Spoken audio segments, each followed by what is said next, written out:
Hi, everyone. I hope everyone's been enjoying this year's program review. So as David mentioned, my name is Ishani, and I'm a PhD student up at Columbia in New York. And I'm interested in understanding and using computational tools to understand how the brain works.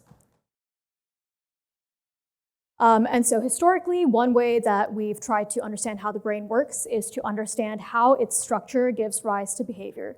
And so the methods that we used to do this in the early stages of neuroscience were pretty crude. So they involved actually lesioning or removing parts of the brain and then looking at how this affected behavior. But since then, we've come a long way. So we've developed more sophisticated methods. For example, we're able to observe neural activity using methods like fMRI or two-photon imaging, and then directly correlate this with behavior. And in recent years, we're also able to use neuromodulation techniques. So for example, we can use methods like optogenetics to directly modulate neurons. And crucially, we're able to do this in live animals, so we can directly observe the effects on behavior. And so all of these experiments are very difficult, and it's hard to standardize both the experimental and the analysis methods over multiple labs. They also require multiple experiments to get enough statistical power. And finally, because most of these experiments can only target subsets of neurons, it's difficult to ask high-level questions about the brain's organization. For example, how are full sensory motor pathways organized? And so to tackle these questions, neuroscientists all over the world pool together their resources to generate what are called connectomes. And so connectomes are complete synapse resolution wiring diagrams of the brain. And so the way that you would generate a connectome is to slice the brain into very thin slices. Then each slice is imaged under a very powerful microscope called an electron microscope. And importantly, under this microscope, you can see not only the individual neurons, but also the individual synapses. Then all of these images are stitched back together into a 3D reconstruction of the brain. And then thousands of hours of both human work and AI work are put into segmenting and then proofreading these neurons. And so this is the part of the process which actually takes multiple years and a lot of time. And eventually, after this proofreading process, we're able to make predictions in terms of which neurons are connected and also the sign of connection. So we can tell if a connection is excitatory, so this means that there's a positive connection, or if it's inhibitory, so this means that there's a negative connection between the neurons. And so after this, anyone can access this open source data and use it for analysis. And so the first connectome actually came out in the 80s. And so it was a humble connectome of the nematode worm, C. elegans, with roughly 300 neurons. But since then, there's actually been an explosion of available connectomes. So we now have availability, both the full connectomes of the zebrafish, and then also the larval and adult fruit fly, and then a partial connectome of the mouse, and also a partial connectome of one cortical column in a human brain. And so we're really in this golden age of connectomics now. And as I was mentioning before, all of this is open source, so anyone can go to these websites down here, and you can actually download all of the raw data containing all of the neurons and all of the connections of these brains. And so as a computational scientist, I wanted to look at how I can use computational methods to gain insights from these connectomes. And so you might ask, when you do download these connectomes, what do they look like? And so one compact way to represent this information is as a connectivity matrix. So this is an adjacency matrix where each column is all of the synaptic contacts from the presynaptic neuron to all other neurons. So the presynaptic neurons are the sender neurons. And then each row is all of the inputs to each postsynaptic neuron. So these are the receiver neurons. And so you can represent this information as a binary matrix. So here each element is if a connection exists or not. But you can also add one layer of complexity and look at a weighted adjacency matrix. So here you're looking at the relative strength of these synaptic connections. And so given this information, we wanted to look at what kinds of questions we can ask about the brain. So we can ask that if we look at all pathways between a subset of source neurons to a subset of target neurons, which neurons are the ones which are mediating a lot of the information flow between these neurons? So we call these influential neurons or bottleneck neurons. And then a second related question is if we have a perturbative input to a subset of source neurons, can we predict what the activity or the change in activity of downstream target neurons? And so I just want to highlight here how crucial HPC resources were to this effort. And so although the fruit fly brain is tiny compared to vertebrate brains, there's still around 130,000 neurons and 50 million synaptic connections. So this connectivity matrix that I talked about earlier would be a 130K by 130K matrix. And so it's really necessary to be able to generate these efficient methods to use HPC resources. And so I'm going to talk about the first goal we attacked here. So this is, again, if we're looking at pathways from source neurons to target neurons. So generally, source neurons could be sensory neurons and target could be motor outputs. What are the neurons which are mediating information flow between these subsets?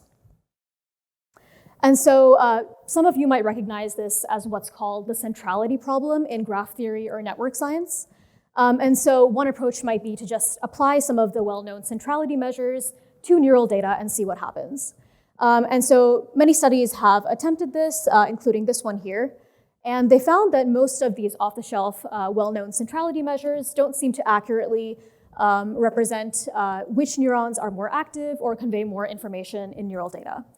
And so we really have to sort of develop our own notion of influence or centrality. And one of the reasons why these off-the-shelf centrality measures might not work is because the brain connectivity matrix is structured differently. And so, for example, what's important in the brain are kind of these pathways from sources to targets, whereas many conventional centrality measures look at more local graph properties. And so we have to come up with a centrality measure that takes account pathways between sources and targets. And so if we build this up and we start by looking at the connectivity matrix, again here, so here these are the presynaptic inputs and the postsynaptic, the rows are the postsynaptic neurons. Then if we want to look at the influence on the target neurons from the sources just with direct connectivity, then we can just index into the connectivity matrix directly. And so we can use these vectors, S and T, to index out the relevant neurons. And so now if we build this up to looking at influence not only related to direct connectivity, but to synapse paths, then we can index into not only J, but also add in J squared. So J squared is the summed weights of all the two synapse paths from these sources to these targets. And so here we introduce a gain parameter, gamma, between 0 and 1.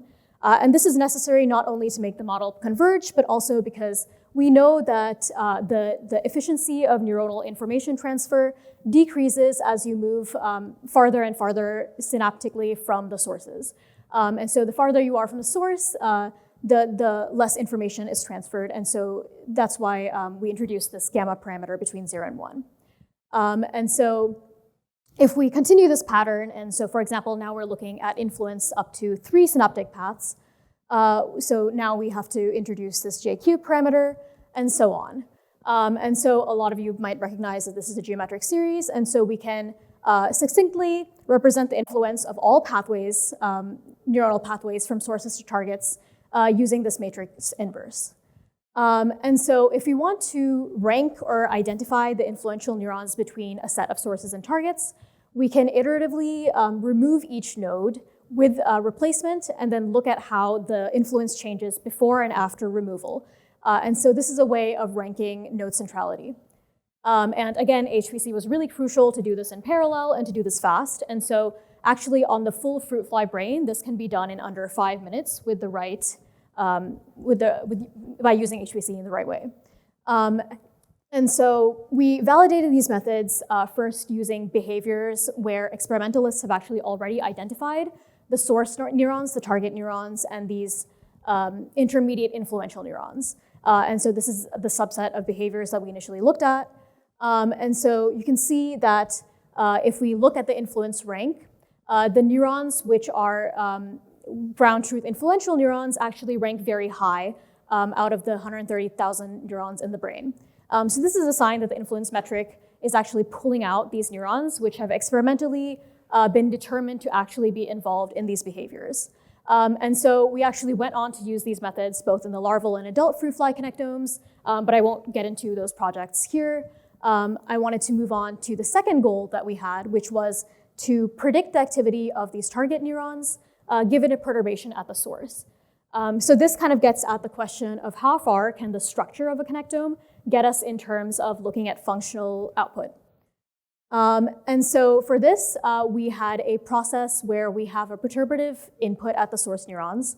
And then we have a feed-forward step where we compute the dynamics of all neurons over time.